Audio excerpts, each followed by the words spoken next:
Hello? Hello? Is this working? Is this on?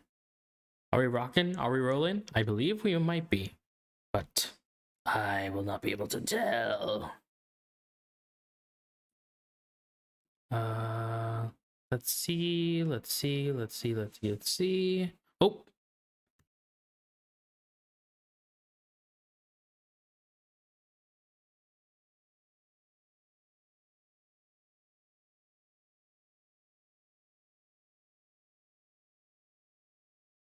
okay, yes, we are in fact rocking and we are in fact rolling.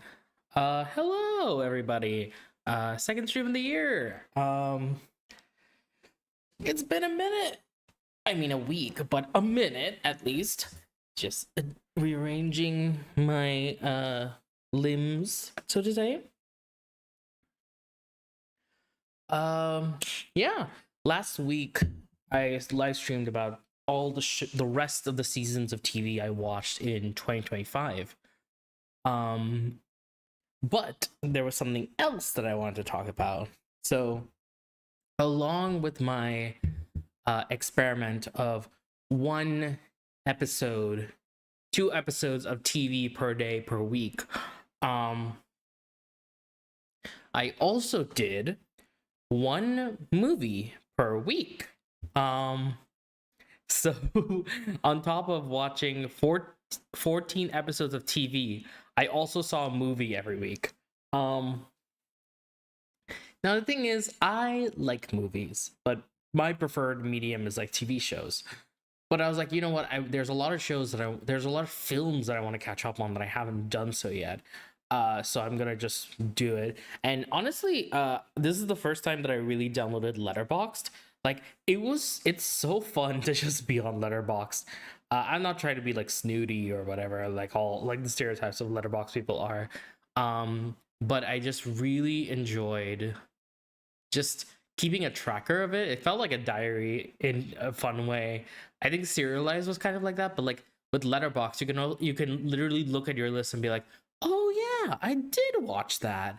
Whereas with Serialized, you can't really like say, oh, I watched this episode TV this day, I watched this episode TV this day, and also just like I think also just tracking the episodes feels a bit like much of like how much time you have.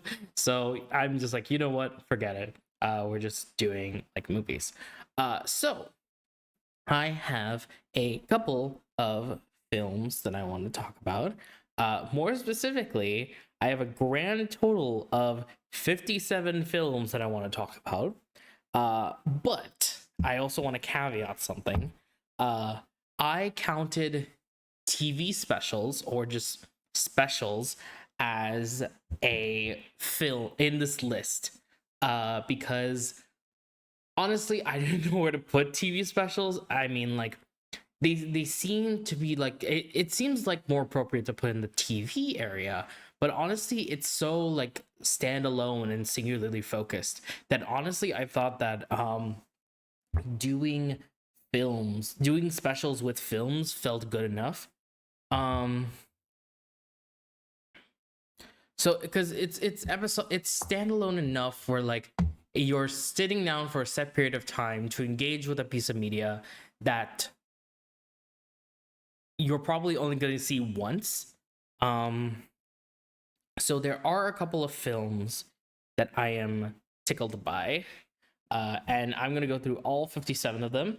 And in case anyone asks, yes, I do have stats. So we'll be going through it. Uh, so I started it. So full disclosure, I started it in January, and I was keeping up a pretty good pace for most of January. There was one film in August that I watched that like broke my brain, and we'll get to it. We'll get to it. But you can find me on Letterboxd at SidsVidsYT. After the stream is over, I'll probably put a link to my Letterboxd if anyone wants to find it. But I'm excited. Let's talk about the films. First up, we got Transformers 1. Uh, this, so in late 2024, a couple of my friends were talking about Transformers One. It's like, oh my god, it's so good, it's so good, and I was like, uh, okay, sure, why not? And then I was on a flight back from Ghana to the UK, and then I was like, you know what? I don't sleep well on planes, so I was like, I want to find like a film that I can watch that like can do this. So I was like, okay, I'm gonna watch Transformers One, and because I heard my friends talking about it, I was like, okay, let me watch it. It was really good. I think I saw one. I think I like happened to just look a couple of times at the a couple of the Bay movies that came out, live action movies that came out. I think it was like 2011 or something. Some movie came out during that time. And I started watching it. I got really bored because it was only focusing on the humans, and I never went back. And Transformers is like a fun franchise, but whenever there's like a Transformers movie, it's oftentimes very much not compelling. So I was like, you know what? I'm not gonna watch Transformers. I don't even know much about Transformers. I know they're robots in disguise, and that's kind of it. But Transformers One, oh my god, I was blown away because you don't really see this sort of art style. You don't really see this sort of like I don't want to say realistic. I think it's more like these the way the materials and the way the textures and the way that the like shapes are simultaneously very complex, very true to life, and they feel and you can feel the texture of what the what the like transformers, the environments, what they all feel like without like without necessarily touching them. You just see them and you're like, oh yeah, I know what that feels like. And it's so good. And I've never seen, and the thing is that like whenever the Transformers is like, okay, it's gonna be live action, whatever. But no, this was just animated. Like there was no live action in it. And honestly, give us more. I love that movie. It was so good. Megatron D16. I now remember the fact that Megatron comes from Transformers One, Transformers in general, and I was like, oh, this film is so good. I love the arcs. I think that everyone's doing a great. Why? The fact that like half of the Avengers are just in this film is so weird. I love Bumblebee. I would have more thoughts here, but honestly, everything has been said by the Overly Sarcastic Productions detailed diatribe on Transformers One, how to start an eternal war. Like everything that I thought was in that video, and I genuinely can't like get it out of my head enough in a way that won't just be repeating all those points. So if you wanna if you want to understand my thoughts, watch Overly Sarcastic Productions detailed diatribe. It on Transformers One. It is so good, so good.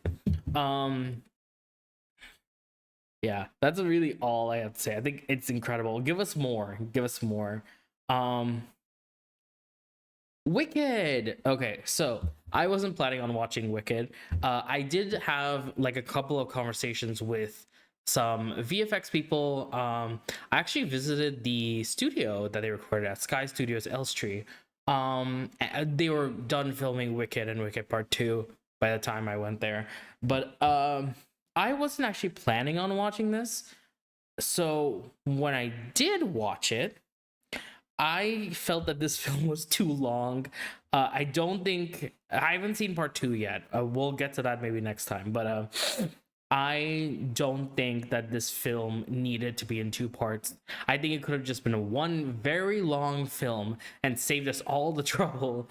I think that I do really enjoy Grande's performance. I do love Erivo in this one. She's great.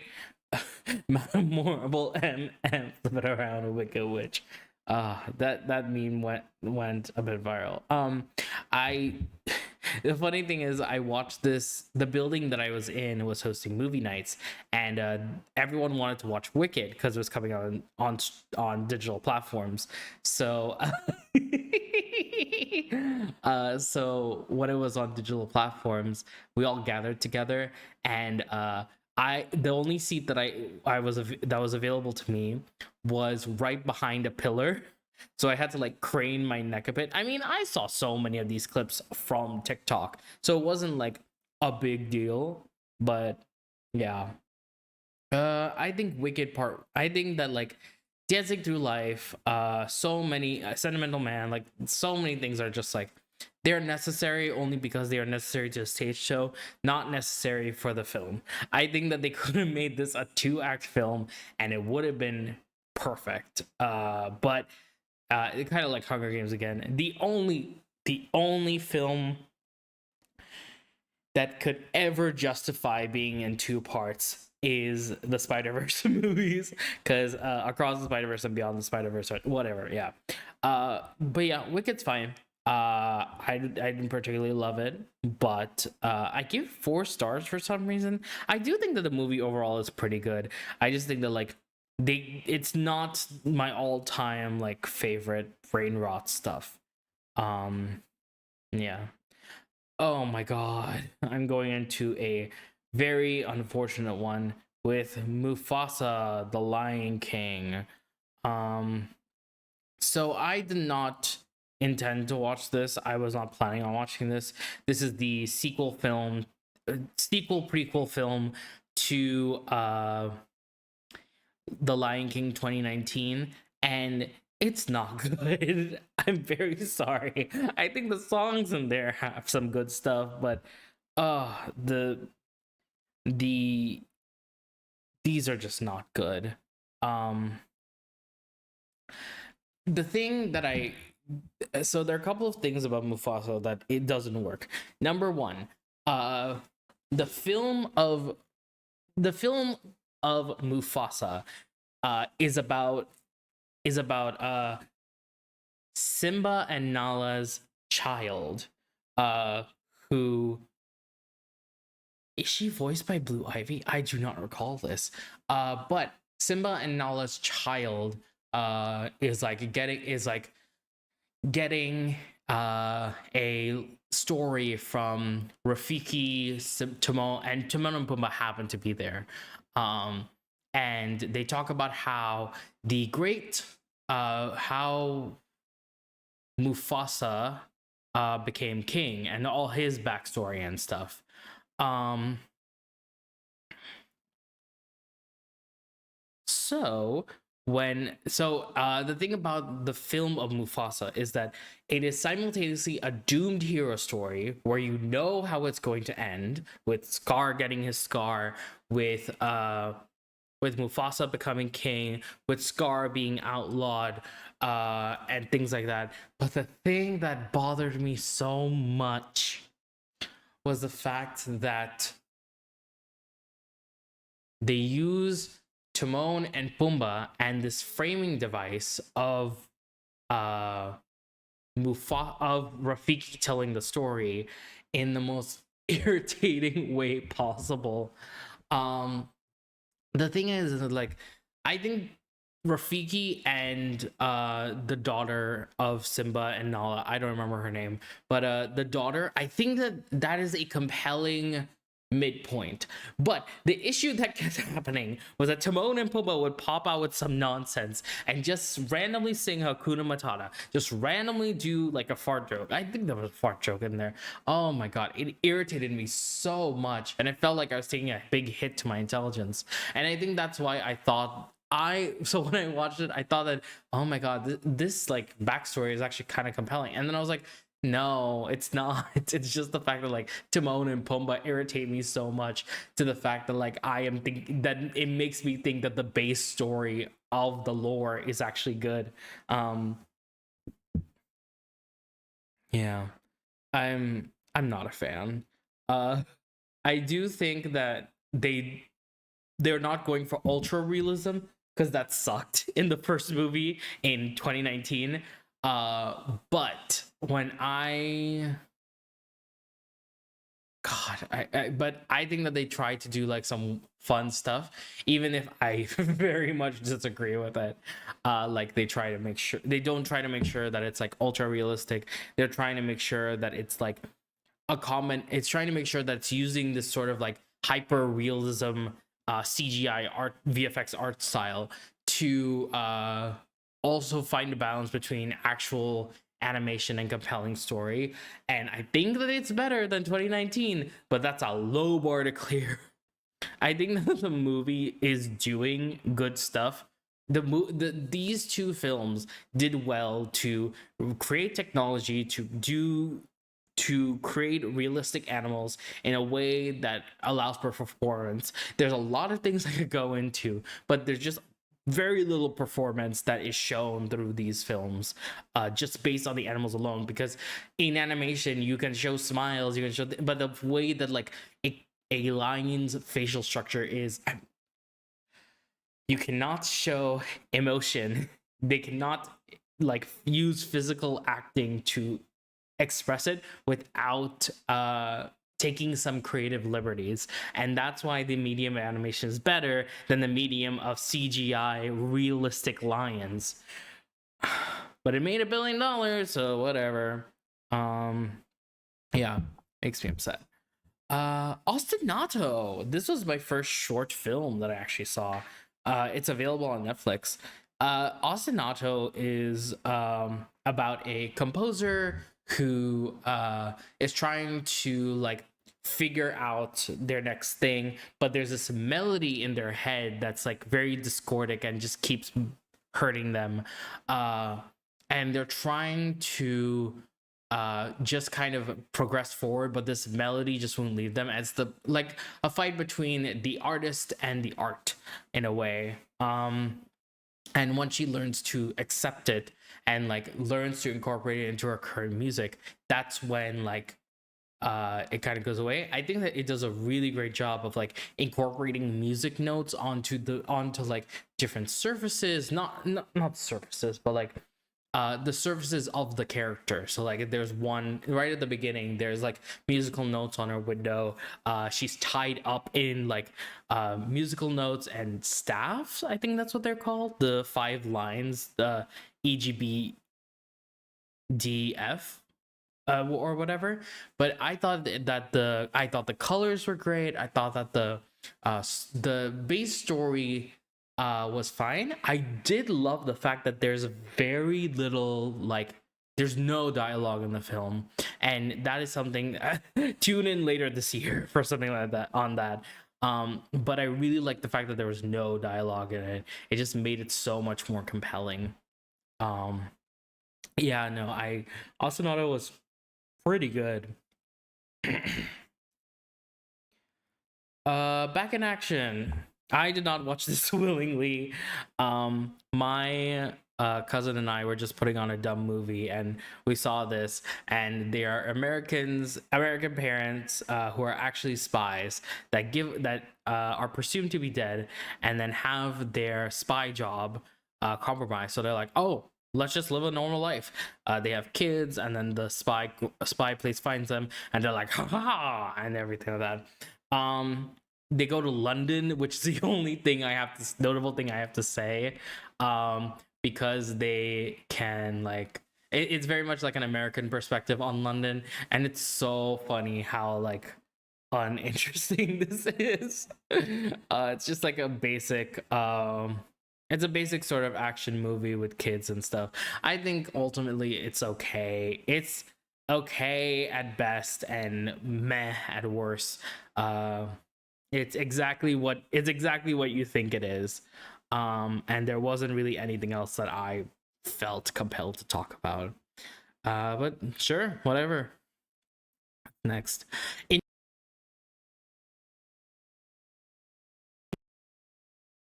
Hello. Okay.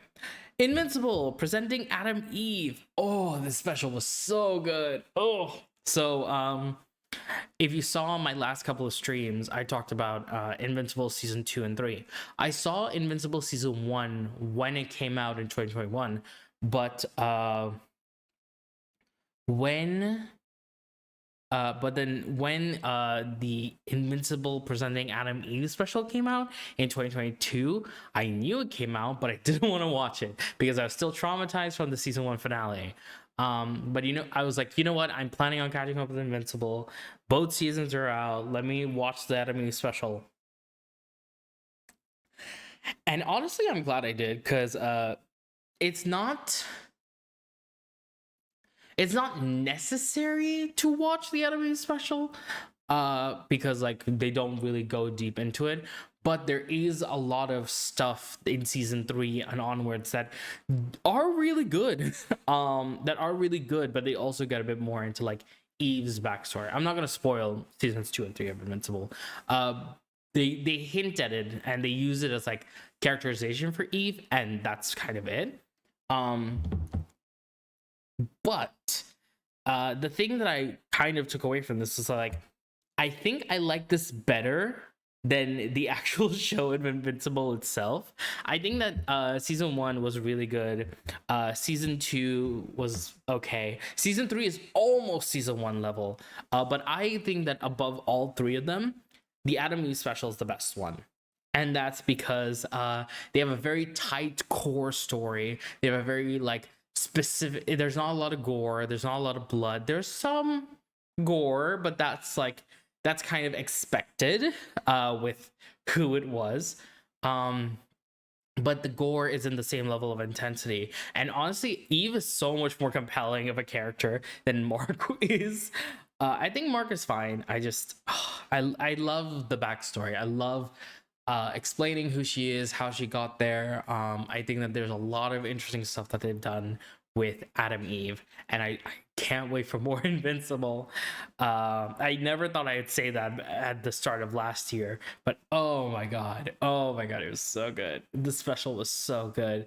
I do feel really bad for her. I don't like seeing abusive family and things like that, but this is an important story to tell at times. It did remind me, so I saw the special before season 2 and 3, and there's a lot. I had like 4 years of like not watching Invincible, and this special just reminded me to like, oh, I forgot how like brazen Invincible is when it comes to collateral damage. Like if there's some damage that goes on, they're like, okay, just hand wave it away, which I think is not that great. There's a couple of times where they do it, but I mean more so to like buildings and architecture and things like that. The only thing that they don't really do is season 1 finale into season 2 premiere. But yeah, the Adam Eve special was really good. And speaking of really good, Sonic 3. Okay, so just laughing. So Sonic the Hedgehog came out, I think it was either late 2019 or early 2020. So when I watched the movie, I watched the first movie in just before lockdown happened, basically. And so when I did Sonic, so when I watched the movie, I was like, I feel like this is a good movie, but Sonic isn't supposed to be good. What's going on? My friend dragged me to it because I was like, no. But this one, I was meeting up with some friends, and we are like, what do we do? And we're not like going out people, things like that. We're just chill people, like just hang out. So I was like, Sonic the Hedgehog 3 is out there.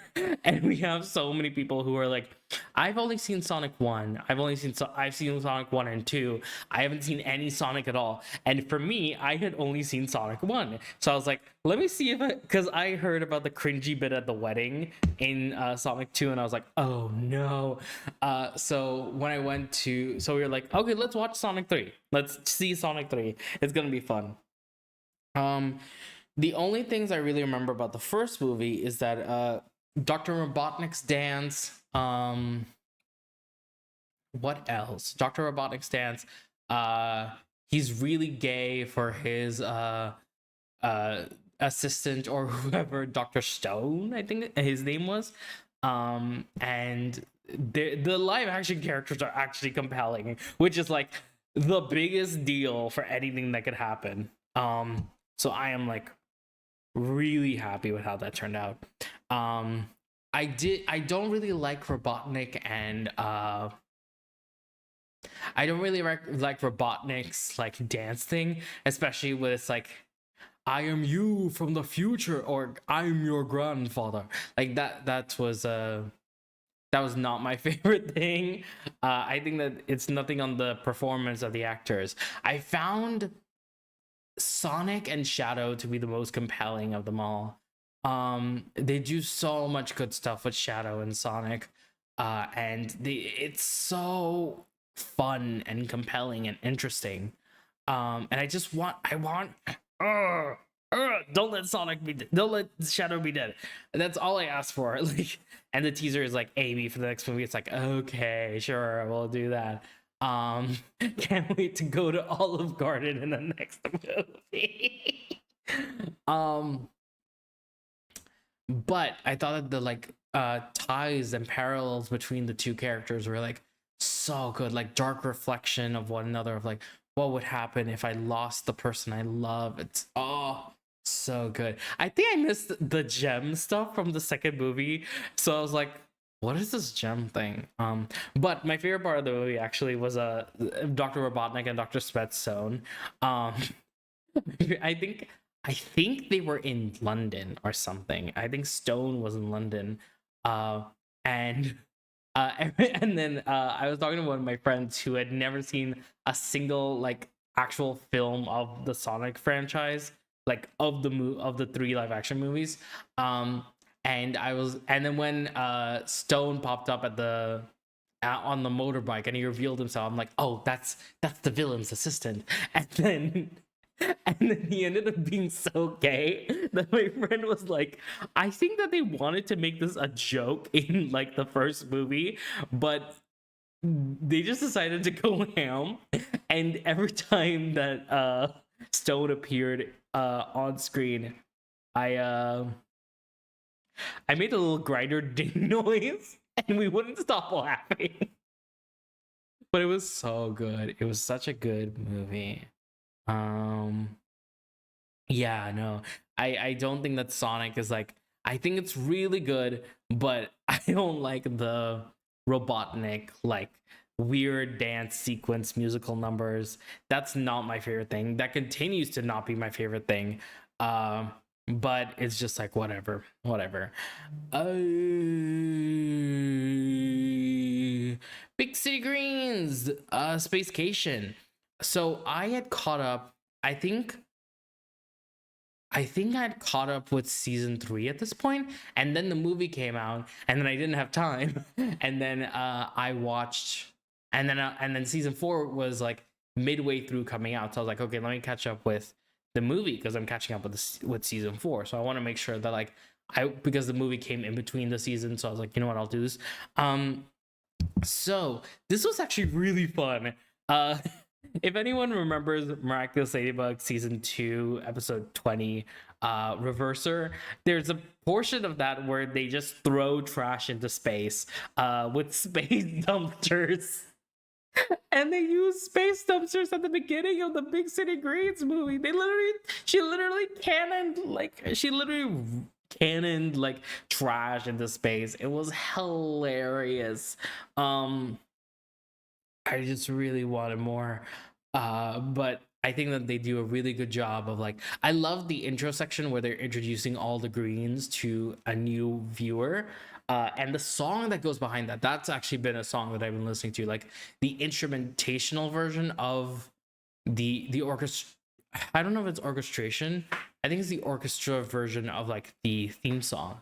I think some of the songs are good, but I did love the relationship that Cricket had with his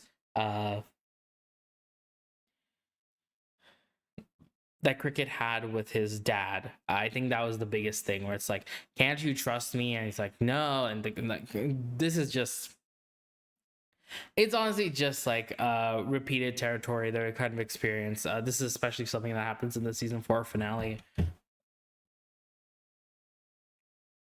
But some of the songs were okay. A lot of songs were okay. There are a couple of songs that I did like. So there's a grand total of 6. Green Family Vacation, Rules Wrap, Space is Fun, Gwendolyn's Lament, Stuff I Said, and Green Family Vacation Reprise. I liked Green Family Vacation. I don't remember Gwendolyn's Lament, but I think when I first watched that, I thought that it was pretty good. I thought that it was pretty good. Green Family Vacation was fine. Green Family Vacation was good. Rules Wrap I did not enjoy. Space is Fun I did not enjoy that much.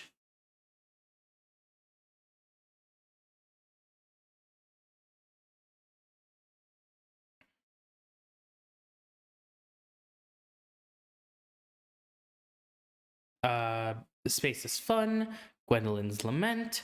Gwendolyn's Lament I thought was cool. Stuff I Said was like the emotional moment, and I thought that was a pretty like sweet moment from Cricket when he's just in space. And then like they can resolve it with like the blood, and like Gloria Gloria thirsting over Nancy was hilarious.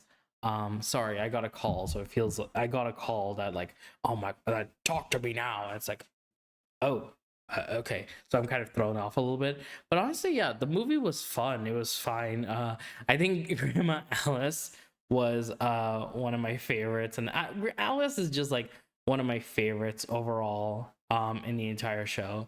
I think her and Tilly do a really good job. I'm not a fan of Bill and Cricket's relationship. I think that their relationship is good. I'm not interested in them as characters. So like I kind of feel like I need Grandma or Tilly to do something for me to be like, yeah, let's go. But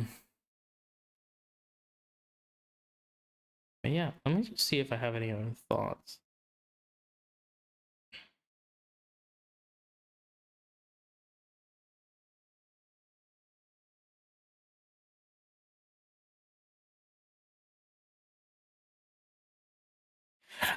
Sorry, I'm just checking over a couple of lines that are here. He once slapped a banana on my hand because it was too sharp. Classic Bill. Oh, Cookie! Oh my god, the slime. I did not anticipate Cookie being plot relevant. I thought Cookie I predicted that like the thing will malfunction, and the only way to break out of the void is by using Cookie. Um and honestly, like Gloria, I truly love you with all of my heart, but their mom is too bisexual for you. Yeah, that checks out. That checks out. They had a dramatic I still love you no matter what, as the space trash was harming them from doing plot stuff and harming them in general. It was great. Yeah, yeah. The movie was good. Movie was good. Um let's see here. Kif, Lord of the Ring Light.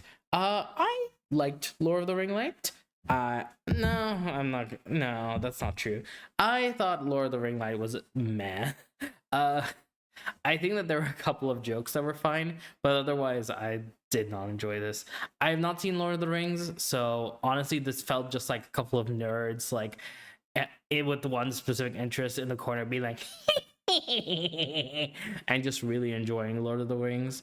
But I have not seen Lord of the Rings, so I did not particularly uh enjoy the it was more of a retelling than a parody, if I'm being honest. Like it was more using the plot of, it was using everything from, it was just putting like the story of Lord of the Rings into Kif, and it didn't really feel like anything was interesting enough for that. Tiger's Apprentice, next up. I thought this movie was decent. I think some of the action is. I think a lot of the action's fun. I don't think that. I think that I think that there's just a lot going on here that we can't get connected to all of the other characters. Honestly, I think that this might fit better in a TV show. I think that Tom was a good character. I think that he had some fun things, but honestly, like the relationship stuff was not interesting between it was fine. It was fine. It was serviceable. It was not anything revolutionary that I've seen. But the one thing that I did love, and this is very specific to me. Why was Michelle Yeoh here? Anyways, no, I'm not gonna spiral down. The one thing that I did love was how they showed death in this film. Because when the grandma died at the beginning, spoilers by the way, um when the grandma died at the beginning, I saw the beginning portion where the house explodes, and I'm just like, oh, she's gonna come back, right? And then the chariot from the sky drops down to pick up her soul, and it's like, oh my god, like this is cinematic and epic in a way that I've never seen before. What's going on? So I watched it, and I that was my favorite part. And the fact that it came back at the end for when, like, oh, Tom is gonna wake up, like his eye, like he's on the ground, his eyes are closed. But actually what happens is that the chariot comes out. It's like, oh my god, he's actually dead. He's actually dead. And that was like the wildest part. I was like, whoa, dude. But yeah, I thought it was fine, but it had one or two moments that I loved. Uh, the Batman 2022. This was so I have a dark secret to admit. Uh, back in like 2018, I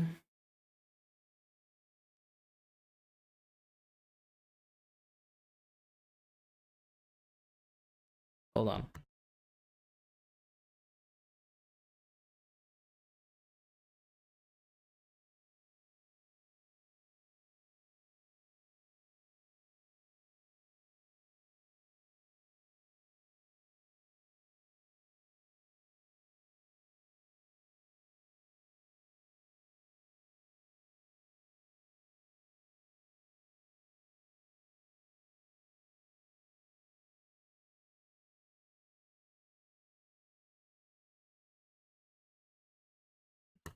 Okay, yeah, sorry about that. What was I talking about? Batman 22. Yes, I have a secret to admit. I uh back in 2018, I was in transit because I where I live and where I went to for school were not the same. So I was in transit one time, and I was there for a long time. So I was with my cousin who lived in the place that I was transiting in, and they were like, "Oh, let's watch a movie." And he's very much like a broy kind of dude. So he's like, "Oh, there's this cool movie by this guy called Zack Snyder that came out. It's called Justice League." And I'm like, oh, I've heard that's bad, but I didn't say it out loud. And I was like, I heard that's bad. So we went and watched it, and that was the first DC thing I had ever seen in my life. I mean, I had seen clips of like films and things like that of like Brave and the Bold. I think I saw a bit of it. I think I also saw like a couple of moments from Young Justice, but overall, I just ah. This is the first thing that I watched start to finish that was DC. Or yeah, because I think this was when Marvel was getting really good. Was Marvel Phase 1, Phase 2 was really happening. No, was it Phase 2? I think it was Phase 3. Phase whatever. I'm not an MCU head. So I watched that and I thought, wow, this is bad. This is really bad. I think Zack Snyder is a fine director. He just needs to not touch the script at all. Um, but so then I was like, okay, you know what? I'm gonna give a couple of stuff a chance. So then I watched Young Justice. I watched My Adventures with Superman, which were really good. Then I was getting to settle more with the Batman 2022 because I heard nothing but good things about it. And oh my god, I started this film at like 11 p.m. and I should not have because I watched this until like 2:30, and I was like, oh, this is gonna be like an hour and a half movie. No, it's 3 hours. Just sit down fully. But the Batman was so good. I love Pattinson. I think that like I didn't expect him to be like I didn't expect him to be like Bruce Wayne before he was Bruce Wayne. Overall, I think it was pretty good. I think that like the way that they do the story, the way that like the mood, the lighting, Gotham, because like I'd only seen Gotham for the most part from Young Justice, and overall it was like pretty like pretty sad, I guess is the word. And then I watched Batman Cape Crusader, and it was also really good. So those two kind of gave me like a really interesting idea of Batman as a character and what different interpretations Batman is. Because in the Batman 2022, he's not established. He hasn't created the Wayne Foundation, things like that. He's not like using his social capital to make change or anything like that, which is fine.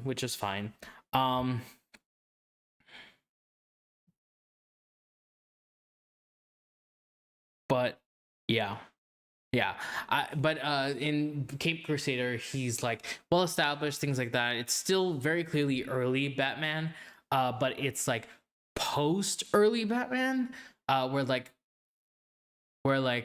he doesn't have the like connection with the police, or like the connection with he doesn't have the established force of good that he's supposed to be. He seems a lot more, people think that he's a villain when in reality he's more of an anti-hero, which was pretty good. So both of these kind of had a interesting combination of like the Batman versus Cape Crusader. And I just think that like, wow, this is so good. So good. Spike's Family Code White. Netflix, just put the Crunchyroll dub.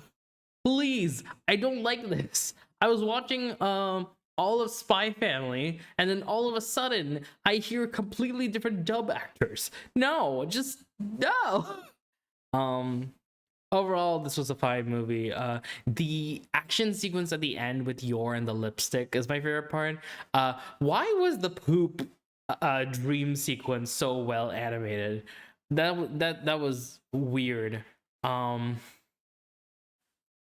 But yeah, I Yor and Lloyd on the Ferris wheel. She slaps him out of the Ferris wheel. It's the best thing ever. Oh my god, it's so good. It's so good. Lloyd crashes a plane. How many jobs does he have? He's literally everything. Is it not suspicious? Oh my god. Okay.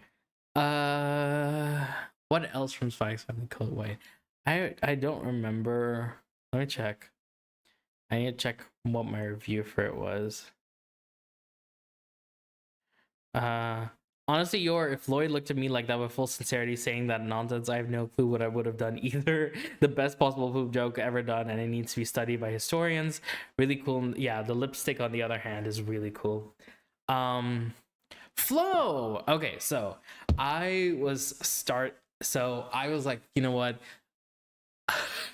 So the past couple of years, I think since 2022 or something, Disney has lost the Oscars every single year for Best Animated Movie. So I was like, okay, I've seen Guillermo del Toro's Pinocchio. What was 2022's winner? Why am I not remember? Hold on. I think I've definitely watched it. What was 2022's winner?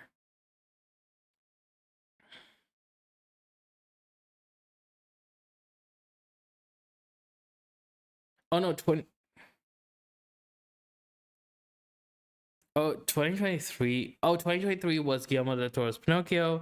2024 was The Boy and the Heron. I wish Nimona won, but that's fine. And then 2025, it was Flow. Flow was so good. So I was like, okay, you know what? I've watched all of the Oscar winning films. I'm going to give this one a shot. And I did. My prediction for 2026 is K-pop Demon Hunters, but we'll get back to that.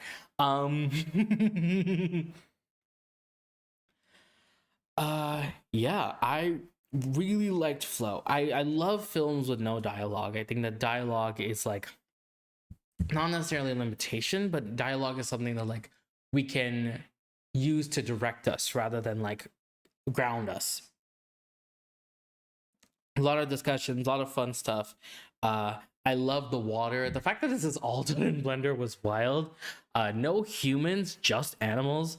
Love the like animal animation of like between characters. That was really fun. I really enjoyed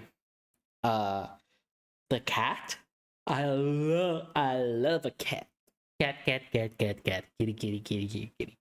But no, I really liked it. It was really, really, really good. The only thing that it's not. The only thing that like confuses me still is the bird like ascending to heaven.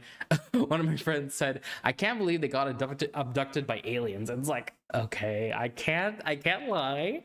That is what that looks like, but I don't think that's what's happening.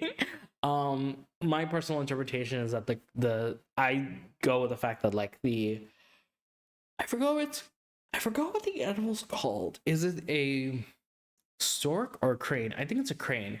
I think that the crane died, and this is the cat realizing things. One of my friends was like, "Oh my god, the whale! Why is the whale so different from?" I'm not gonna get into it. I don't have time for this. But no, it was fine. Braid of Time. I have nothing much to say about this. I saw it and I was like, okay, black girl magic, and that's kind of it. Neja and Neja 2. So, Neja. So, one of my friends was like, I want to watch Neja 2. We're gonna go and watch it in the movies with the subs. And I was like, okay. But I was like, I think, is there a Neja 1? And it's like, yes. And they're like, what do you mean? What do you mean, is there a Neja 1? Of course there's a Neja 1. I'm like, sometimes they have 2 and they never make 1. So Neja 1 I thought was okay. I did not enjoy the story. I thought that the themes were fairly okay. The animation was really good in the films. I think that like the fact that they got to do that much with that little of a budget is actually astounding. So Neja was good. It was really fun. I also just think that like Neja is like, it's a very decent start. I was not a big fan of it. But when we get into Neja 2, which, by the way, before Neja 2, The Lion King 2019 was like the highest grossing animated film of all time in terms of like budget, in terms of like revenue.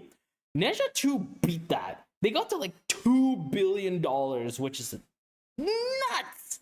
It's wild. But the film is so good. It has only I think that the first film had so many farts and fart poop and pee jokes that I was not interested in that.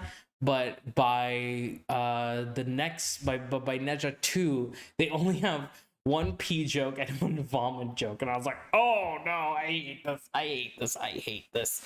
And both of them I really did not like. But I do think that the way that they expanded the world, the way that the story develops, the way that we kind of get to Neja and things like that, I think that the film does an incredible job of like hooking you in, even if I am not the biggest fan of it.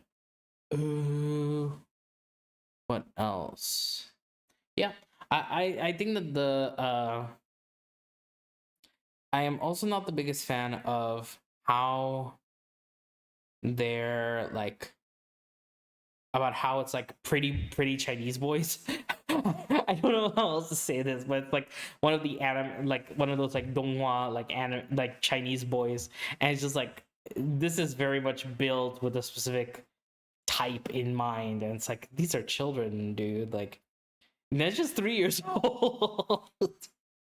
And so is the other guy. It's so weird. Hundreds of Beavers. Okay, Hundreds of Beavers was amazing. The film did a lot of really cool technical stuff.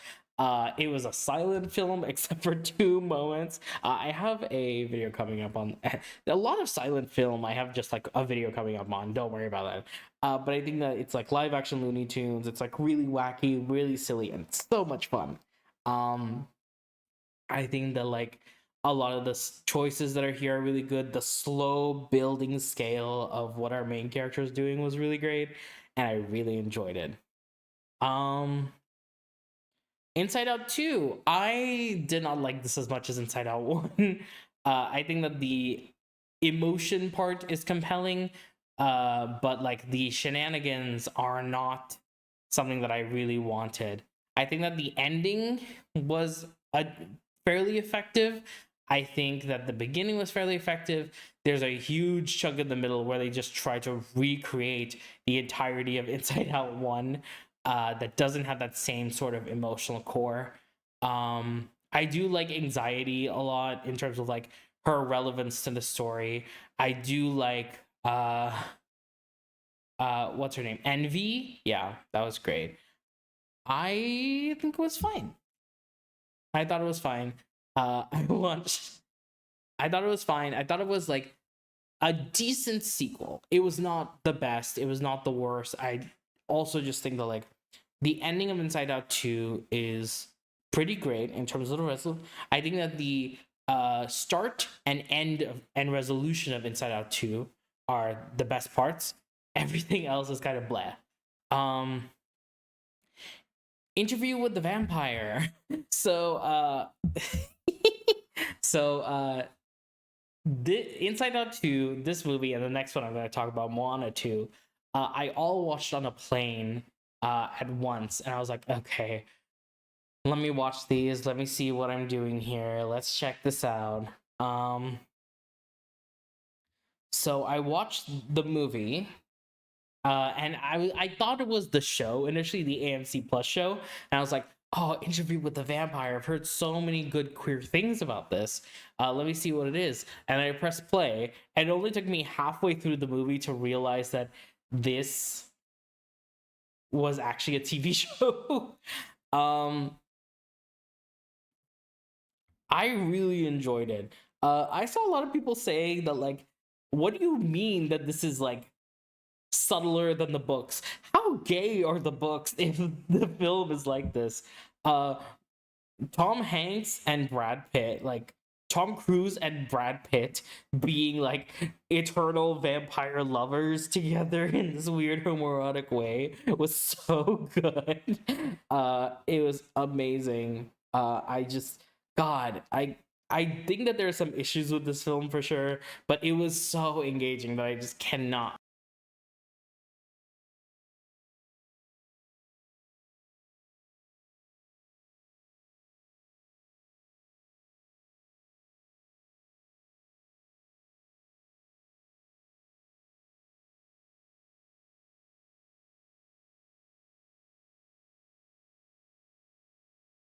Sorry, my mic cut out. I have a weird wire that that doesn't behave properly.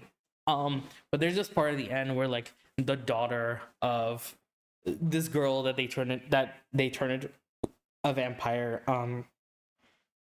She grows with them, but she remains like a childlike body. So she gets so bothered by it and so frustrated that that and then she develops a romance with Tom Cruise, and then she like kisses him, but they're immediately punished for that. I think it's like it's really bad, but they like immediately punish it because they're like, "No, this is terrible. She's a child." It's like, yeah. No, that's fair enough. But the tragedy and the way that they like set up the dooming was really fun. I really enjoyed it. Interview with the Vampire. I think that like I'm interested to see what the show will do better, and I'm interested to see like what the books actually have to say. But yeah, next up, Moana 2. This was not good.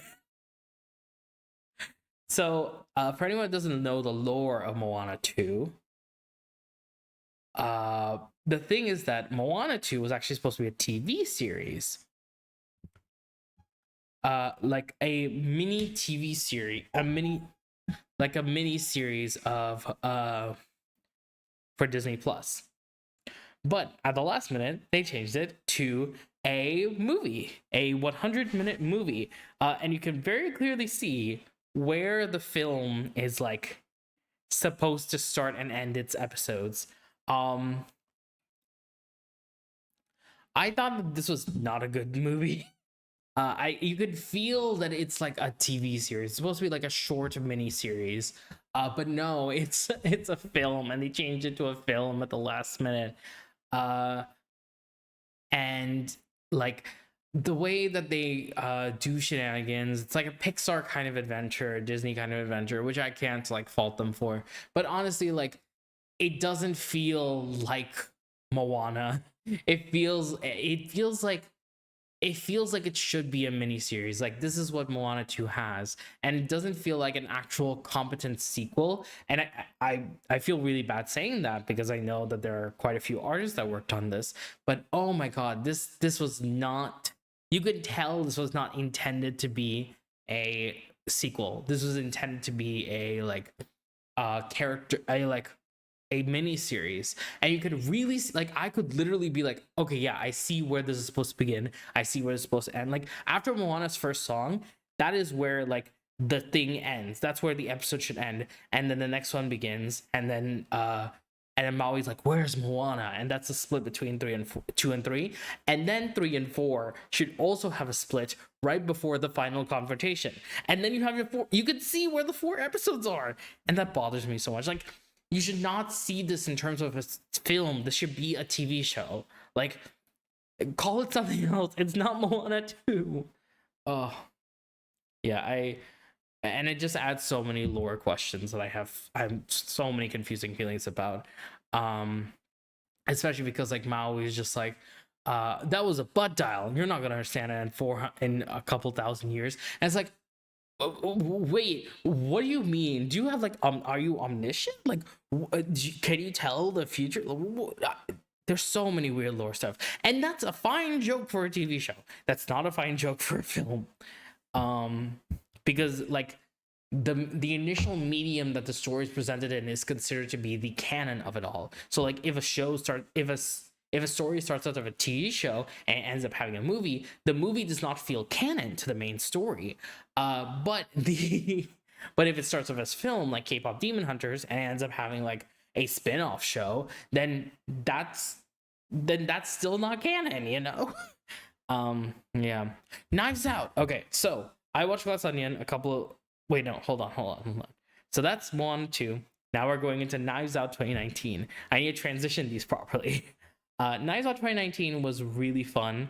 So I saw Glass Onion because it was on Netflix, and I thought that was an amazing movie. Knives Out, I thought was pretty good. We're gonna talk about Wake Up Dead Man at the end, but because I'm just going in order. But Knives Out, so good. Oh, so good. And I thought the film did a lot of really fun stuff. Knives Out 2019 was just such a fun thrill. I I did not expect like Daniel Craig slash Benoit Blanc to take like such a back seat in this first film. Just the way that everyone was talking about him, I did not expect it. But I am glad that Netflix renewed them for a couple more movies because oh my god, they're so these next 2 movies are so good. But I liked the way that they showed like the way that they changed the framing of different shots. It's the exact same shot, but it's like different framing. So like when the mom is talking, hold on, I need to see what her name is.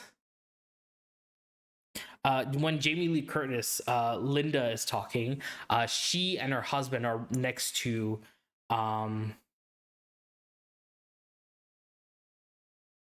her dad, and it was really fun. It was really good. But then after that, it's the other son that was next to him when they were putting down the birthday cake. The way that they use the screen medium to trick you is so fun. I thought it was really good. The Mystery of Ransom, I knew it was Ransom, like Chris Evans' character. I just didn't know how he did it. But the way that Benoit like made all the stuff come out, and the justification of like spoilers for the movie, the justification of like they are different, have different levels of fluidity or like dense or whatever it's called, and you knew that, so you didn't have to even look at it to know which one's right, which one's wrong. So you actually gave him the right. That was actually a pretty cool thing. I do like how Knives Out is like all about greed and the flaws of people with greed. Like power corrupts, absolutely. It's just so good. Conclave. I was not gonna watch this, but I heard so many things about it. I was like, okay, let me see it. Uh, I'm not Catholic, but it was fine. I was really invested at a certain point. I was like, whoa, like I cannot believe how invested I'm getting in this story. And I think that like the fact that they turned Vatican City, they did a bottle episode in Vatican City, which is already the smallest thing in the world, and uh, and then they made a bottle episode within that. It's like bottle episode within it. Essentially, it's like, oh, so good, so good. I do like that they had a lot of discussion about like war, different ideologies, things like that, and I love that this inspired them to transvestigate the new pope. He's not trans. They just they transvestigated him. That was great. Um yeah, Conclave was fun. Let me see what's here. It's just like, oh, this is some Catholic nonsense. And then as I got invested in it, I was like, oh no, this is our not this is compelling nonsense. And I just kept going. I was like, oh yes, okay. Memoir of a Snail. So this was I think it was an Oscar nominated film. It's Australian. It is like has a budget of 2.5 million, which is extremely low for an animated film. The film has a lot of like, it's like a retelling, an autobiography in a way of a character. Like she's just introducing herself to the snail, and she's talking about her life, of what happened to her, how her dad passed away. She was separated from her brother. They kept in touch. She heard the termination, the trials and tribulations that she went through, things like that. And I thought that this was actually really good. I see why it was nominated for an Oscar. It's like one of the best. Was it nominated for an Oscar or an Annie? I don't remember. One of the two. But it was really good. And the way that they conserve resources, by just like having them stand still in one position and having very little like actual movement, except for one moment, and that's when Pinky, and I think that's like that one moment, that the fact that the animation doesn't move a lot tells a lot about this character and how they're like just a bystander in their story. It feels like, as things just kind of happen to them. But the only time that doesn't happen is when she meets her friend Pinky for the first time, who is like a wild card fun character. She looks like a Smiling Friends character, if I'm being completely honest. Like she look like, not to that extent, but like she does feel like one. But she has like this scene where she's like dancing in the road, on the bookshop and library, and like a truck comes by. Oh, the animation in that one sequence is the best part, because it's like you see how much of an impact she has on her life, that it's reflected in the animation style. And it was really good. And I just, oh, I can't wait for more. Well, there's not gonna be more. I did say that I at the end I saw the, I didn't expect the like brother to be gay plot to come up, but I did hear the window cracking. I'm gonna say that. But I did enjoy it a lot. Bumblebee. So after my Transformers one era, I'll say, I was like, okay, what other movie was considered to be good? And I heard Bumblebee was actually a good Transformers movie, so I watched it. Hailee Steinfeld was awesome. And the relationship she has with this robot, she's very compelling as a character. Hailee Steinfeld is just such a good actress. And that's kind of all I have to say. I think that like it's just such a compelling story. Why is Dylan O'Brien here? Why was he here? Why was John Cena here? Like, what are we doing? John Cena and Dylan O'Brien, like Dylan O'Brien being like the voice of Bumblebee is like the weirdest pull out of anything. But I did love Bumblebee's voice, like how serious he was and how like very the specific you. Oh, I love I love Dylan O'Brien's voice. Oh, Dylan O'Brien, call me. Wait, no, is it Dylan O'Brien?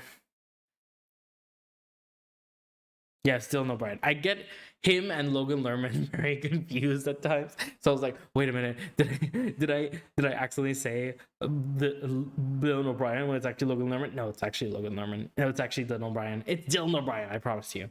Um, but yeah, Haley Steinfeld is so good, and she gets even better in Sinners. So I back to back watched Bumblebee and Sinners, and oh my god, Sinners, this was such a good movie. This was such a good movie. Sinners was so much fun. It's just like I think there were a couple. I knew that there were vampires. I didn't know it was slave. I didn't know it was slaves. I gotta be so real with you. I knew it was vampires. I didn't know it was slaves. I knew Haley Steinfeld was in it. I knew Michael A. Jordan and Michael B. Jordan were both there. And oh my god, it was pretty fun. I was actually kind of enjoying it. And then that one musical number happens, and it was the best thing I have experienced all year. Oh my god, like nothing will beat that one sequence. Like the blending of music, genres, like the history of music is so good. And the fact that so much music and like so many genres came from like slave hymns, like that just makes sense. There's a lot of commentary about like, oh, the main vampire issue is like Irish and he's not like this. It's so good. Oh, I love the slow building dread. I think that the first act was really compelling. The first half was really compelling, but the second half was the most interesting. I got to see it in like cinema. Like I got to watch it in movie theater, and oh my god, I would not change it any other way. It was so good. Witcher: Sirens of the Deep. So I do not watch the Witcher films. I actually just recently for the December sale on Steam, The Witcher 3 Wild Hunt was on sale, so I bought that. I watched Nightmare of the Wolf because that was animated by Studio Mirror, who did Legend of Korra and season 4 of Young Justice and Kiba the Age of Wonder Beast. So when I what's it called? When I watched the first Witcher movie, Nightmare of the Wolf, I thought it was too fast. And honestly, this was supposed to be like a prequel to the series of The Witcher. But when I watched Sirens of the Deep, I thought that Sirens of the Deep was actually far more compelling than the Nightmare of the Wolf. I thought Nightmare of the Wolf was ultimately like fine, but honestly, this was fairly compelling with like the love story between two different species and like the power that corrupts those around them, and just the way that Geralt just kind of moves. It's so fun. Like I did not expect The Witcher to be fun. I also found out that it's like more of a detective sort of thing, where like a like ranger sort of vibe, and oh, it was so good.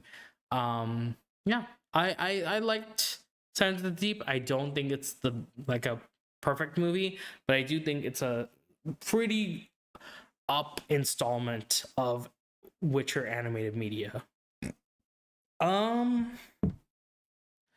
Little Miss Sunshine. I really liked Little Miss Sunshine. I thought that Little Miss Sunshine did a lot of really fun things. I actually found the soundtrack to the film before I actually found the movie. So I kept listening to The Winner Is over and over again. I think a couple of times in the last years, it's been like some of my top songs on Spotify Wrapped because I just love that song so much.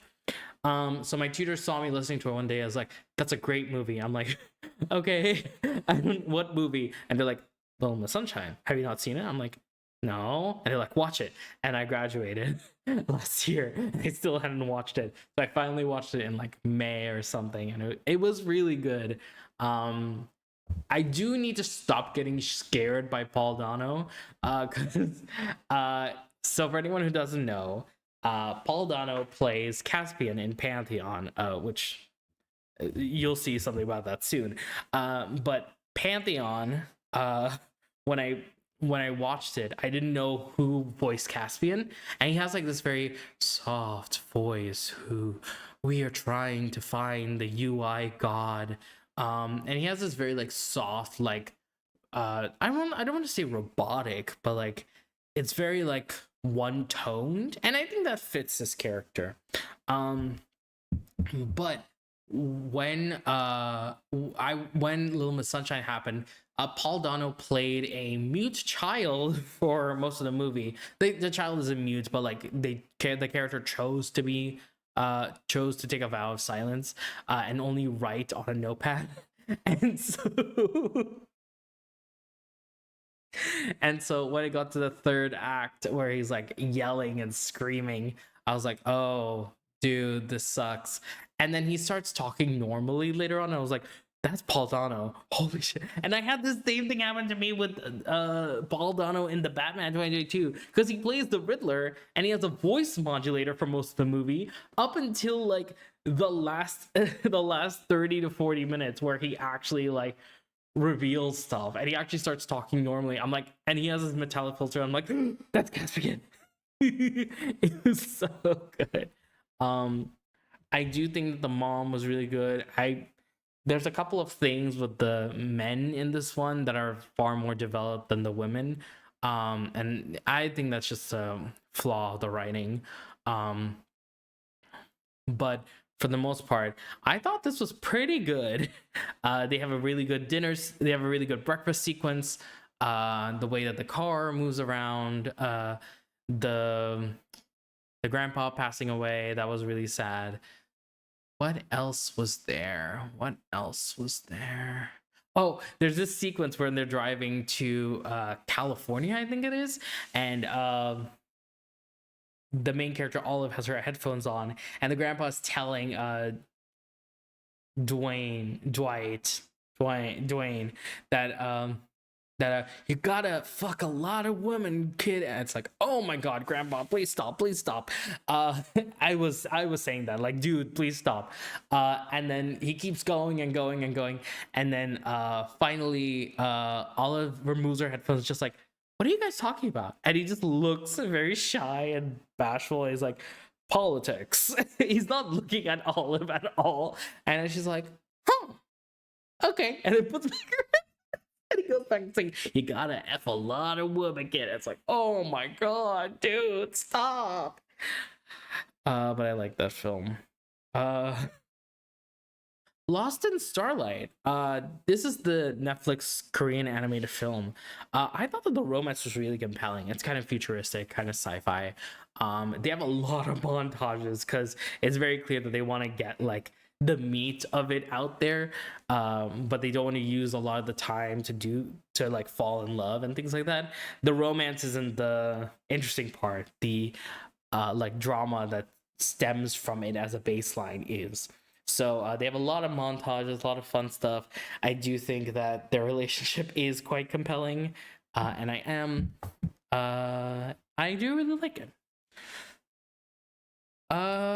Glass Onion. This one I was a rewatch technically, but I put it in here because I wanted to make sure that I watched all three Knives Out movies because they were all coming out this year. So Glass Onion, really good. I don't really have much to say. A lot of people really didn't like the fact that it was so closely referencing, like it was too soon to reference the pandemic. But honestly, like I think it was genius. I think it was such a good, like there's no sort of like period piece like this. And and introducing Benoit Blanc's husband, like the twist of like hell, like so many things in this movie. Just I think that this is like, I think that like Knives Out had like a couple of issues with it, but like Glass Onion and Wake Up Dead Men are like a couple of perfect films, and I don't say that lightly. I don't say that lightly at all. I think that like Glass Onion was really good. I think that they had a lot of really fun things. The unreliable narrative of it all, the like huge flashback that they do for the second half of the film, the like context we're missing, the clues the clues that we don't really see was really cool. And yeah, I just really like it. Um, Speaking of perfect films, Godzilla minus one.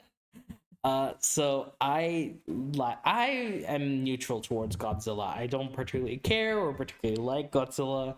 I had no thoughts, and I heard that this one was like the best Godzilla movie. So I'm like, okay, let's see what's going on. Okay, Godzilla, let's see what you got. And it was the best movie I've seen. It's one of the top movies of the year.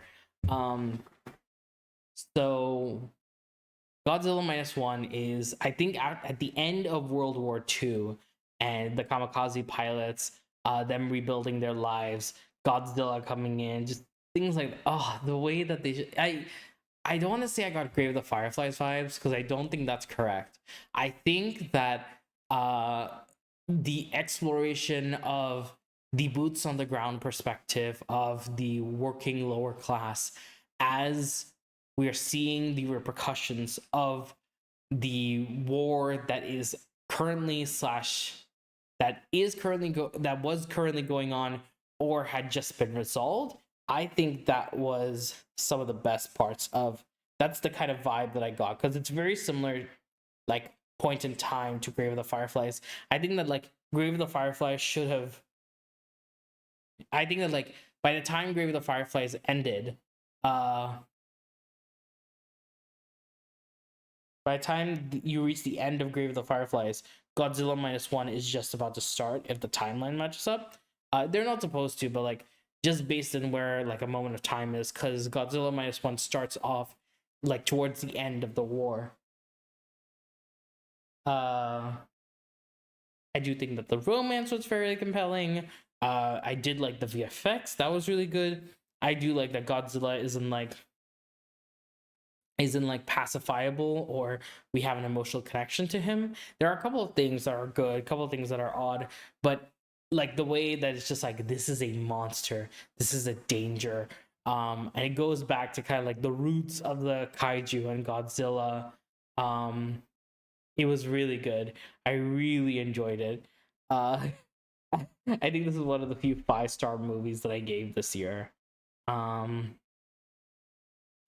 White, and Royal Blue. What about Red, Blue? I read the book. I just wanted to see how it adapted well.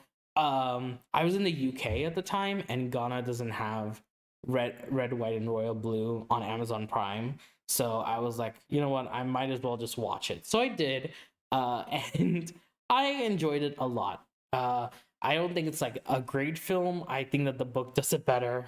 But yeah, overall, it is fine. There are a couple of lines in the movie that I didn't, that weren't in the book, like "Your Royal Hardness" or and I thought Alexander Cortado Diaz was like a mouthful. And it's like, he is, and it's like, oh, sir. I did like the intercutting footage between of the shed. That was a really intense, fun scene. Heated rivalry is not like quaking in his boots, but you know what? It's fine. Candace Against the Universe. I do not like this film. Sorry if I'm just rushing through these, but I'm realizing that this stream setup is not working. I think I might not do this next year, but it's fine. But Candace Against the Universe, I did not particularly enjoy this. And I say that as Disney just greenlit another Phineas and Ferb movie. I did not enjoy Candace Against the Universe. I thought that it was very basic. I think that Across the Second Dimension is like the peak of Phineas and Ferb movies. And it's really hard to beat Across the Second Dimension because it does so many Chekhov's guns. Like we got Perry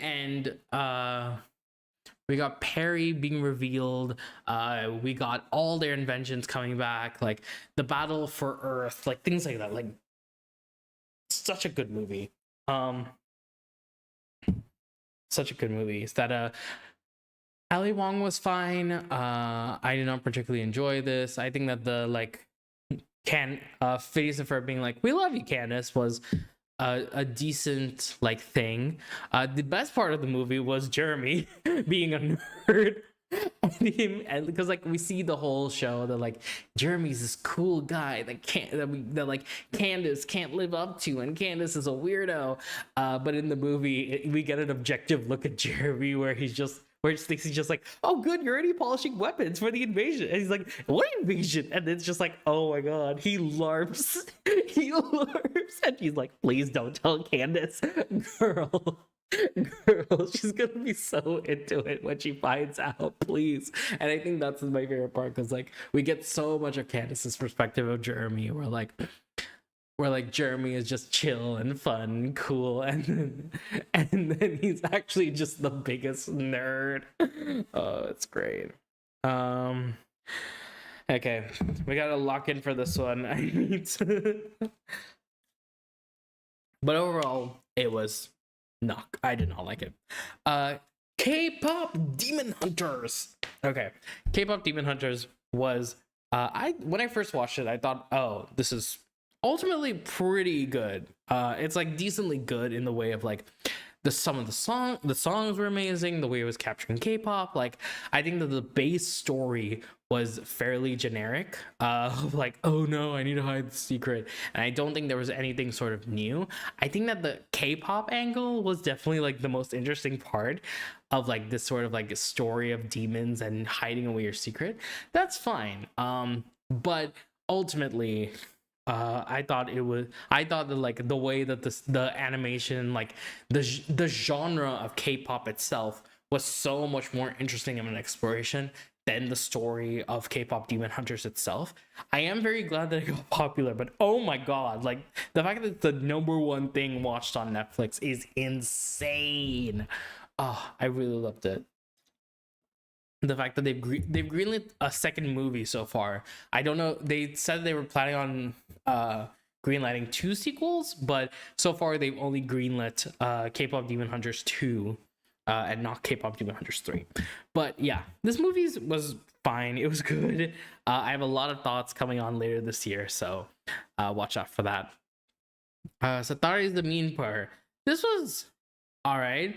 Amir Khan has like, so this is a movie, a Bollywood movie about a basketball coach that has anger issues and is very discriminatory, and he ends up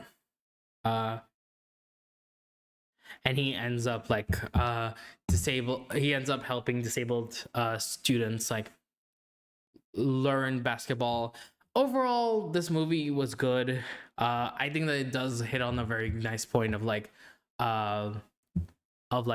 people will throw away disabled people just like that and not consider them viable.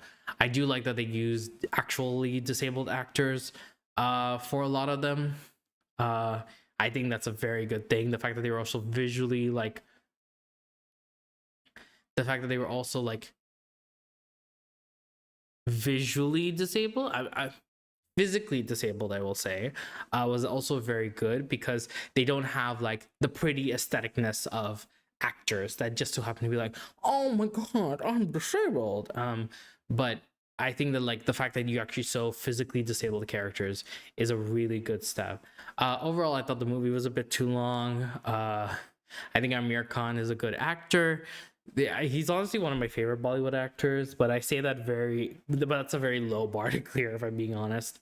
There are a couple of Bollywood jokes I didn't like, much like Neja 2. But overall, I thought it was sweet. SEAL Team. So SEAL Team, I did not watch the entirety of the movie of. I actually watched most of SEAL Team, I think last year, the year before that, and I just couldn't deal with it, so I paused, and then I came back to it this year to wrap it up, and I thought it was fine. Honestly, I generally don't have much to say. It's just SEALs mostly. They have gadgets, which is odd, but I did want to shout out Triggerfish, who animated this film. But even though I don't have much to say about it, I also watched this back to back with a couple of other films. So I finished SEAL Team, And then I also watched Orion in the Dark. I was really excited for this film because it looked like such fun potential where it's like the darkness and the light and things like that. And oh my god, it's so cool. So when I watched the film, I was like, it was one of my most anticipated films of 2024. I was like, oh my god, I want to watch this. I want to watch this. I want to watch this. And I finally watched it, and I am just confused. Because the thing about Orion in the Dark is that I think, for the most part, the start up until the end of like the second act is like really good. When it gets to Act 3, that is the most annoying part.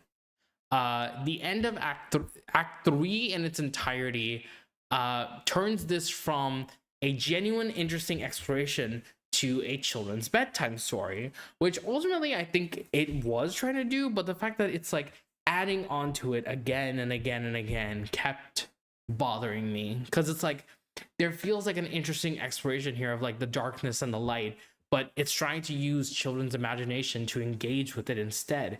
And ultimately I think that's okay, but there's this level of interactivity that the audience doesn't have, because this is not something that we would consider engaging with the story with. Like, we don't think about, because it feels just like a deus ex machina in a way of like, oh my god, we gotta take back all of this stuff, and I just did not enjoy it. I thought the ending was not the best. I think I'm a bit more disappointed because I had such interest, intrigue, and expectation for it that I just feel mostly upset by it. I think that like the fear of someone and having an aspect of their fear like personified, it's like the best thing. But like the way that they don't even, I do like they don't say that he just overcame his fear, because that's not how it works. But the fact that like we don't see his journey, we don't see these things, we don't see how he became like okay enough with the dark, or like understanding dark. There's not a moral of the story to the core issue of him being afraid of the dark and him being afraid of everything. The only thing that was there was that the fact that he was afraid of the dark, it was resolved by the fact that his friend is dark, and that's it. And there's literally nothing else that engaged me more. But yeah, that's Orion in the Dark. Joyride. Oh, this film was so funny. I did not expect this film at all to be this funny. I thought they would have like a lot of fun stuff. They do a lot of interesting things. Stephanie Sue's here. Sabrina Wu, Sherry Cola, Ashley Park. Like, so many performances in this are great. I think Ashley Park specifically is like one of my favorites. She's like such an amazing character. I think that like her acting is amazing. I think the way that she like actually portrays Daniel Day Kim being here in the third act to surprise, and the like sex scenes. It's such a funny movie. It's a really amazing one. God, I want to rewatch Joyride again. The first Slam Dunk. Okay, so SEAL Team, Orion in the Dark, Joyride, and the first Slam Dunk were the 4 movies I watched all like on a plane, like from transit, like from when I left to when I left the UK and I came back to Ghana, but on the way I had transit. So between the two, when I left UK to when I landed back in Ghana, I had these 4 movies that I watched. The first Slam Dunk was so good.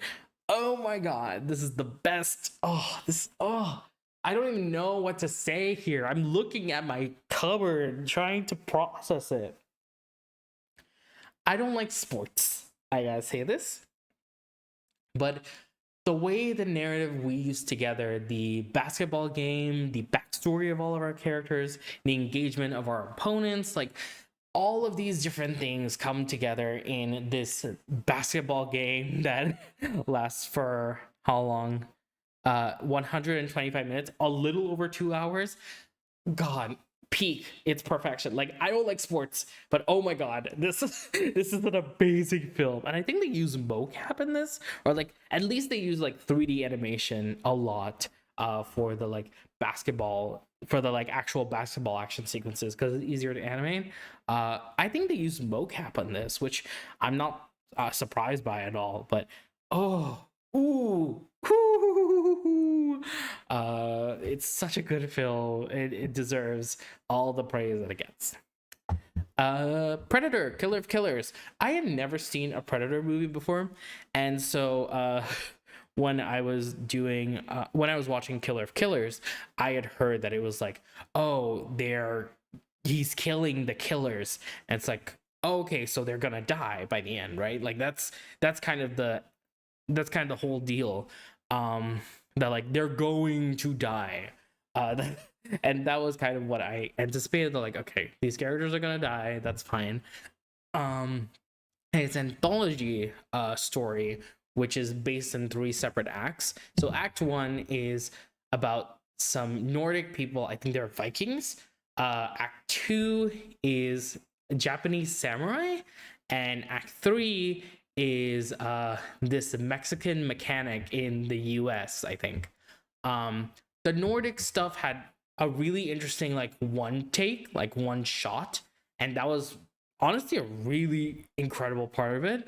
But that's all I really have to say. There's this point under where she's under the ice and she's like in the water, but she has to like breathe somehow. So there's like a very small air bubble underneath the ice that she breathes through, and that was like a very engaging part of the story.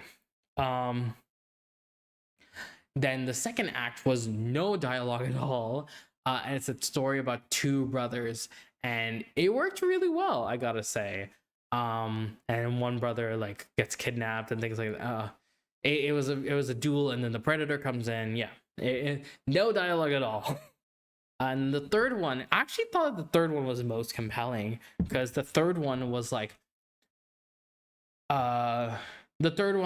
actually dealing with like a fighter jet. It was like a different kind of action sequence, because the first 2 were like very hands-on combat.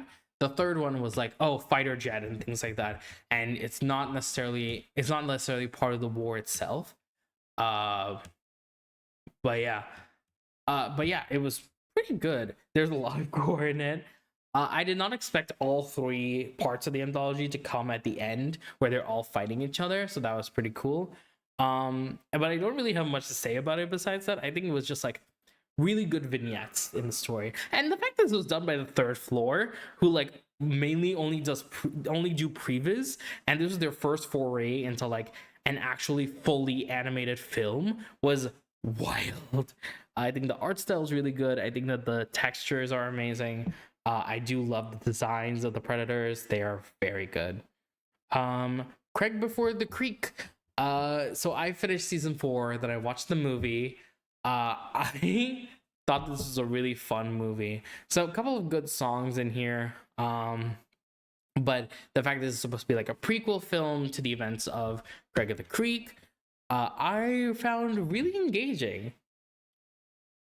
Especially this whole thing of like Craig wants to go home, Craig wants to like go back to where he came from and things like that. Like, you know that he's gonna stay there for a long time, but it really did feel so engaging in a story. I do think that like the escapism aspect, the nostalgia aspect was really powerful and really strong, and yeah, that was great. Smiling Friends Go to Brazil. Oh my god, Smiling Friends. I like Smiling Friends. I saw the first season, and then I try to go similar to Craig of the Creek. I kind of go like where it was released in the order. So when they were going to Brazil, I'm like, okay, we're gonna see the big Jesus that's there. We're gonna see the, and then no. No. The Smiling Friends just go to the airport, talk through, and realize they don't have a hotel, and then just make their way back.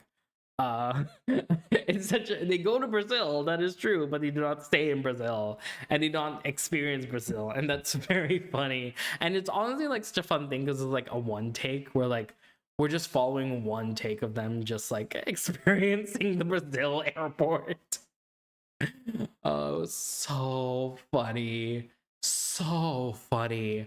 Um, yeah, this show was so good. And there's literally nothing more for me to say. I just good. When Harry Met Sally, this was one of the this was available on Amazon Prime, and it was just like, oh, this is available? Okay, I'll watch it. And so I heard really good things about it. One of my favorite films, one of my favorite specials, I should say, is Intergalactic, which is available on Netflix. It's an animated one. It's based around New York. It's a black love story.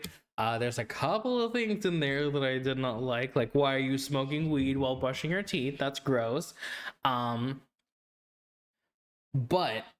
I thought that that film was a really compelling and really good overall. So they were like, oh, we checked a lot on how When Harry Met Sally. We watched that, like a couple of things we watched. So I was like, okay, let's see When Harry Met Sally. So I watched it, and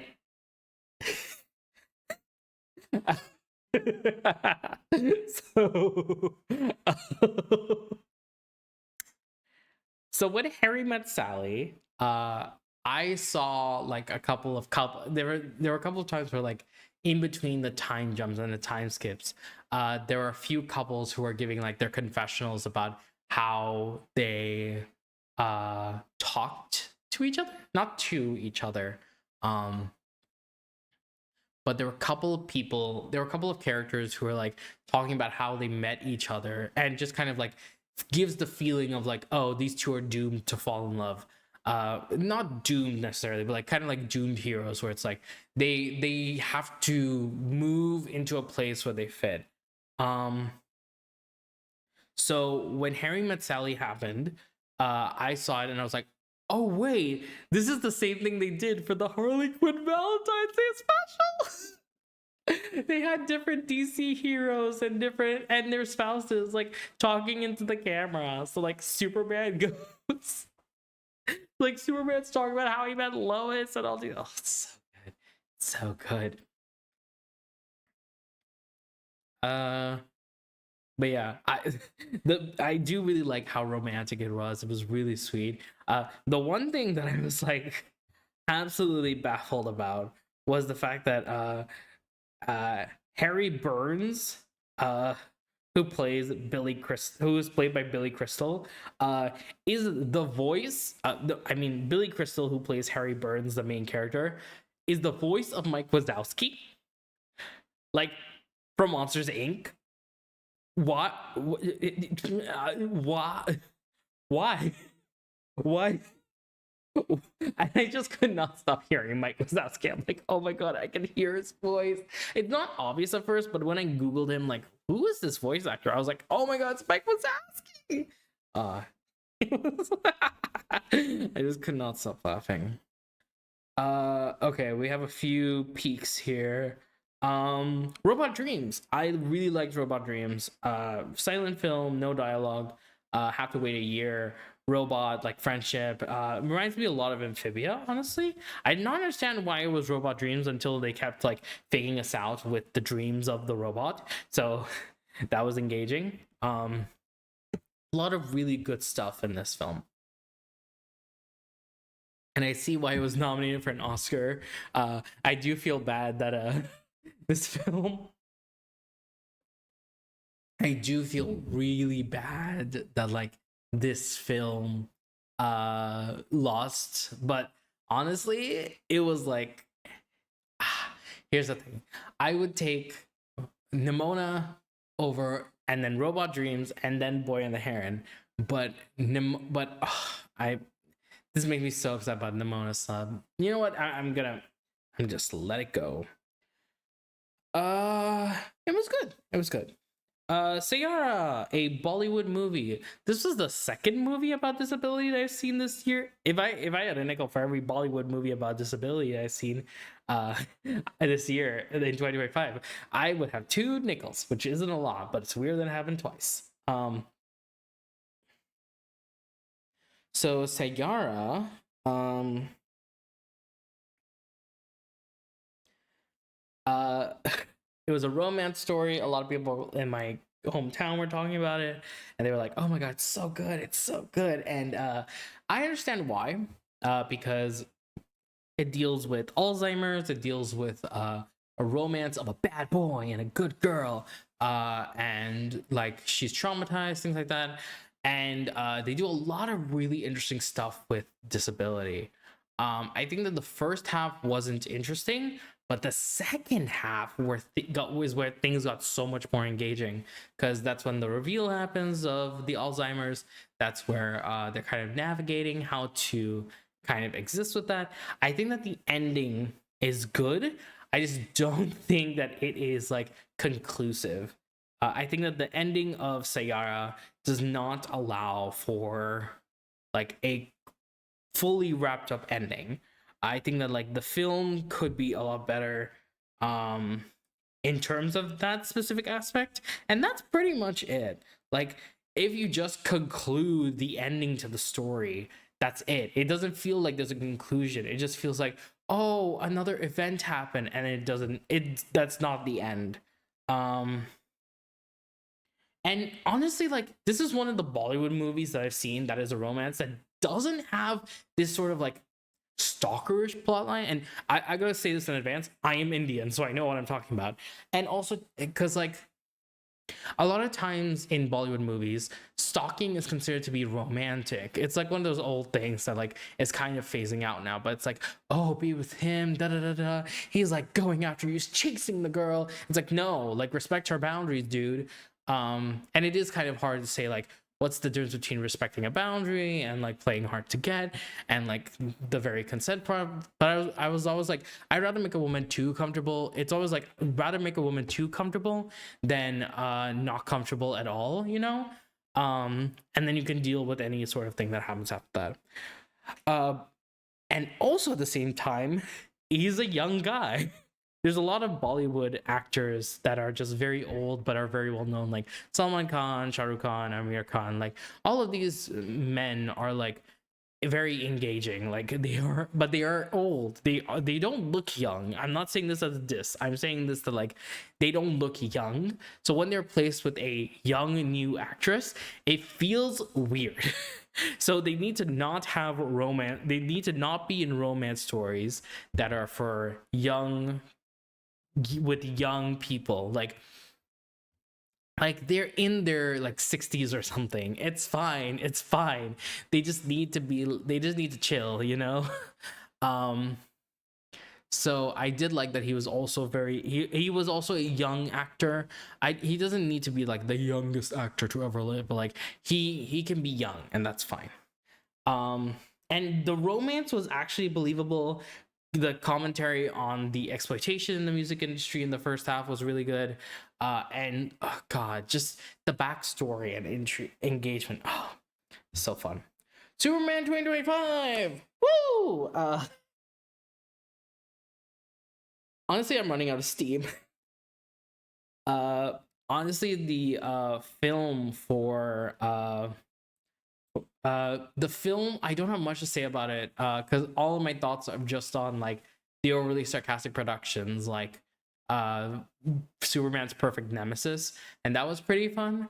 um but there were a couple of VFX things that I really liked. I liked the way that the river, the plasma river, the ion river, just felt like very blocky and things like that. Like that's a very cool interpretation. The like VFX of the buildings crashing, the like honestly the way that the like the way that the laser vision worked. I know that should have been like very difficult to like intersect, but honestly they did a really good job with this one. Shout out to ILM. Superman, like I watched my Adventures with Superman, and for me that is like the first Superman story that I've ever seen. So when I went into Superman 2055, I was like, okay, are we gonna see an origin story? The answer is no. We immediately time skipped him being established for the last 3 years.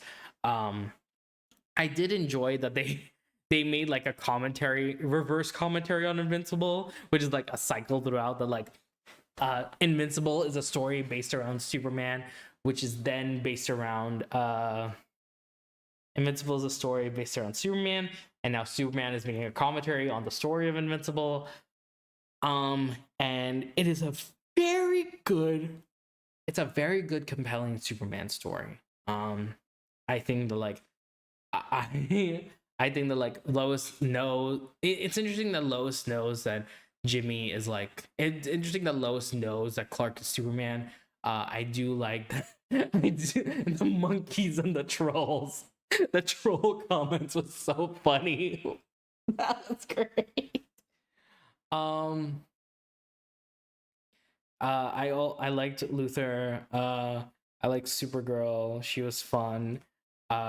Palestine, like this is not supposed to direct this. I know that the script was finished before the events of October 7th of 7th October, but oh my god, like it's still relevant till today. But yeah, it was good. It was really good. There's one more thing that I feel like I wanted to. Oh, Jimmy and Jimmy and Lex Luthor's arm candy. They were the best part. Oh my god, like it was so funny. Excuse the dog here. But they were so funny. I want more. I want more. I can't wait for the Supergirl. Like I'm so excited for this era of DC. Look back. This was a fun one. I did not expect Look Back. I didn't expect Look Back. I thought it was like about art and things like that, and about like two girls and things like that. But I did not expect the like non-linear storytelling. I did not expect like the actual compelling narrative of the mourning of loss of love and things like that. Oh, really good. Dead Poet Society. I have no thoughts on this. There's a lot of like stuff that didn't age well, but I did really like the main character teacher. But yeah, I saw the TV Glow. Oh my god, this rewired my brain chemistry. I have a video coming up about that has a discussion portion. I'm going to talk about this, but oh my god, this film scared me. I finished it at like 4 a.m. and I was like, and I was like so terrified about what's here. I really would like a sequel, but I understand if they're not. I want more. I want more, but that will happen more. I'll discuss that a bit more when I get to my video about it. Not about I saw it. Whatever. There's a video coming up that discusses aspects of I Saw the TV Glow, so we'll leave it to that. And I Saw the TV Glow was actually one of the few was the film that I was like, I feel traumatized and I feel sick to my stomach, so I'm going to just break my streak because I need time to process this film. And I'm glad I took that, because the next one was Solar Opposites Halloween Special. This is the season 5 one between season 5 and 6. I didn't care for this one. I think that the previous one was more interesting, but this one was just like the magic one. I think that Solar Opposites is a lot better with sci-fi stuff rather than like fantasy. So when they try to like integrate the fantasy to take over the sci-fi, it feels weirder and worse. So I prefer like a sci-fi Halloween special. That would have been great. In Your Dreams. This had a lot of really fun dream logic stuff. I really like the way that they make dreams. I really like the idea that the Sandman is actually the villain of the story, where he'll let you live in your greatest fantasies and not reality. And In Your Dreams just had a really compelling story with the parents. Like the dad is not a good dad. The dad is not a good dad, I'm gonna say.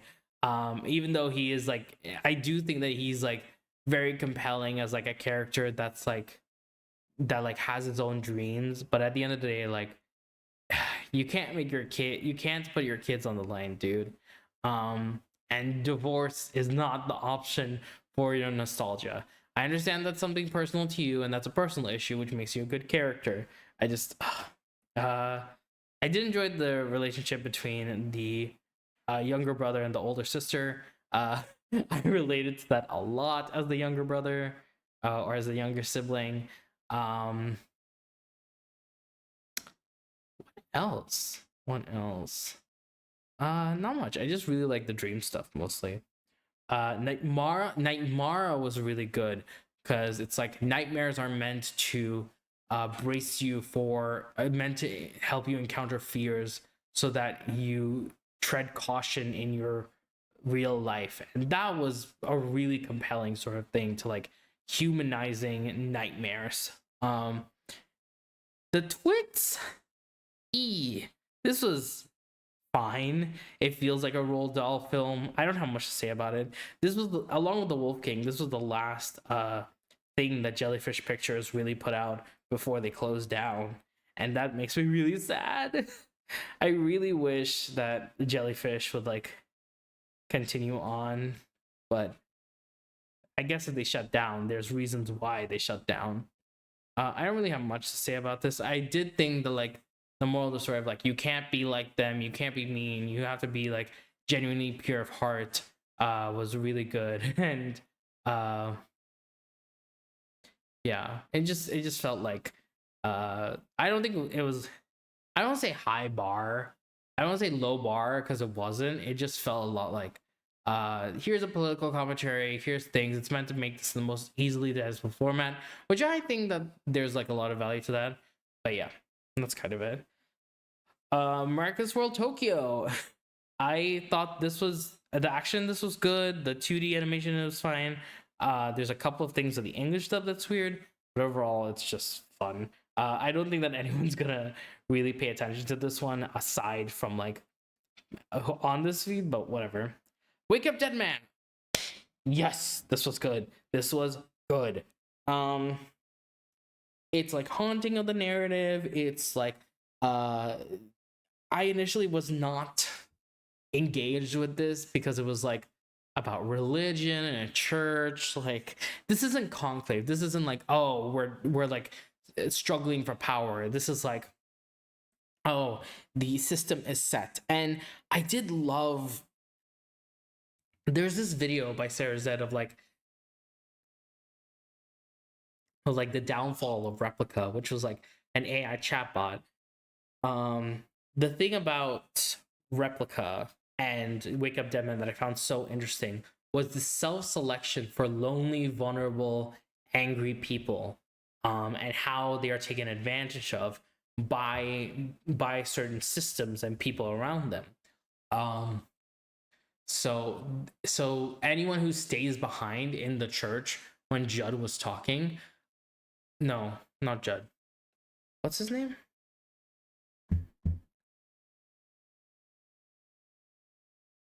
When Wix was talking, it was just like anyone who leaves is like sane enough. Anyone who stays is like vulnerable enough to want this. I think that the way that they did a lot of revelations, the way that they like showed what actually happened, the like everlasting mystery, and also just like the fact that he just comes, the fact that like they just come out of the crypt, like, oh, so good. So good. The film is so good. Haunting on the narrative, the revelation at the end. And I feel like this is a more typical murder mystery where like someone actually did it. In Knives Out, there wasn't someone who actually did it. It wasn't about it. I mean, like there was like Chris Evans' character is the one who did it, but ultimately, like he didn't do anything. He was the instigator for the death, but he didn't actually kill him and things like that. So it's kind of in this weird gray area where it's like, oh, he tried to kill him, but he didn't actually die, so it was a suicide attempt instead of like an actual murder. And that was okay. That was fair enough. What else? What else? And then Glass Onion, it's like, oh, the murder wasn't intentional. Like the murder was like not the point of the story. The murder is just like a way to frame our characters and the story around it. but Wake Up Dead Man is like, no, there's a very clear like death here. There's a very clear like who done it. There's a very clear plan that's happened. We just need to figure that out. So it feels more like a classic who done it, that kind of combines together the haunting of the narrative together in a way that I don't think I've ever seen. I do think that Knives Out is doing their like unreliable camera narrator thing, which I think is still my favorite part of Knives Out, like as a franchise. Um, I just want more. I just want more. Judd Duplessis is so good.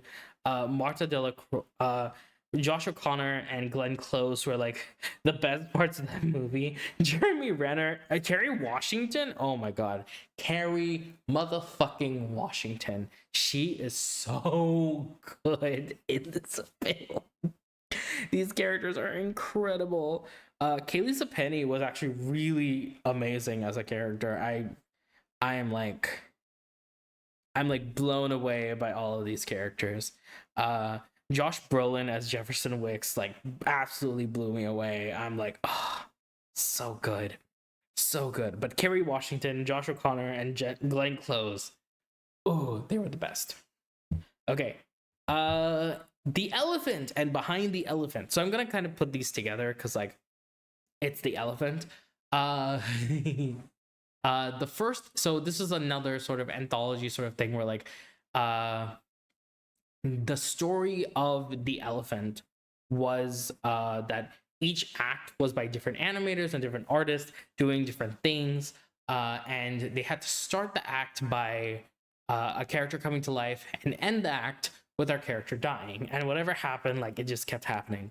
So the first act was by Pendleton Ward, and honestly, it was just so confusing watching that first part. I was like, this is weird. Like, this is so odd. But Pendleton Ward, I was like, not sure how I feel about it. I still am not, because it feels very much like it, I could tell that it was Pendleton Ward. The next one was Rebecca Sugar and Ian Jones Quartey, which I thought was actually really good. Ian Jones Quartey had a like they had a really interesting part about like music and what the like and the expectations of those that that follow your music and people who like follow your art and like what art demands from you, and the demand and the toll that it takes on the artist. I think that was really engaging and fun. I think the like press of the button, like Rebecca Sugar talked a lot about this, where like the press of the button felt like it had so much weight to it because of the inward push and the click. Oh, it just did so well. And in the last act by what's his face? I'm so sorry. Patrick Stump. Yes, Patrick Stump. It was interesting because they were assigned a character that they had to like work on with the they had to work on, and Stump got this character that he really didn't like, and he was like, okay, I'm just gonna kill them. So they created they made the character go about kill them, another character kill them, and it's like about traveling the multiverse and different lives. And then finally the last act, it was like, oh, this like sort of philosophical conversation about like death and reliving and living again and things like that, and how like it really built that, it really tied the emotional bond together in a way that I don't think any other story has done, in the way that like I don't think the other acts have done. But like the way that the elephant kind of all came together, honestly, I would say Ward's like Pendleton Ward's like final first act is probably the weakest of them all. But it's also just like, what is going on? I'm so confused. And I really like how it's very subtle that like the elephant is our main character, because our character is like the elephant in the room of like, they're not supposed to be here, they're not from here, like they're someone completely different, someone completely weird, someone completely odd, they're not supposed to exist in this way, but they just do. And I really liked that. I think that there's a lot of animation style changes, especially in the third act, that worked really well. Why was there just a guy in a jockstrap in the second act? But overall, The Elephant was really fun and really good. And that's all the films that I watched this year. So if I'm taking all of them together, I do want to shout out a couple of movies. Clue 1985, which I listened to the movie struck about. Hamish's book for Hunger Games came out, so I watched I just skimmed through a couple of the Hunger Games films, and unfortunately, the How to Train Your Dragon live action film came out, which meant there were a lot of Hickstrid fan fictions, which I did read, which made me want to revisit the animated ones. I did not watch the live action ones, but I just wanted to give those honorable mentions. So, in total, in a year, there are 525,600 minutes. My total watch time was 5,403 minutes, which is about 90 hours, which is 3.8 days. So almost 4 days I spent doing this, which is about 1% of my entire year. My watch time per week was 103.9 minutes, which was 1.7 hours, which was 0.1 days. And in total, I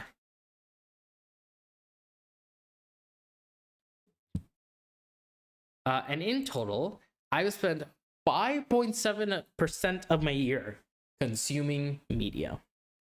5.7%. And yeah, I'm honestly pretty happy with this experiment. I haven't been keeping up with a lot of stuff just because, like, I've been really busy. I'm trying to, like, set up a bunch of stuff for my YouTube channel, so, like, I am ready to go. I'm ready to roll, like, as soon as we start.